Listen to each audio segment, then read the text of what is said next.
Васил Илиев не е жив, Георги Илиев. Те помежду си ли се избиха? Как стана? Една случайна история бе. Там имаше война, ако се спомните, на 94-та година стана сблъсък между СИК, айде тогава да кажем, и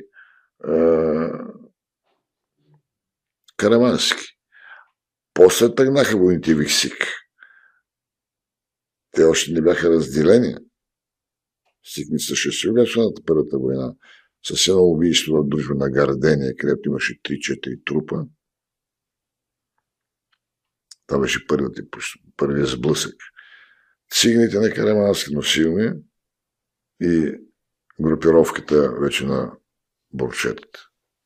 И не знам дали помните тази история там. Това беше 94 сблъсъка с Гардения.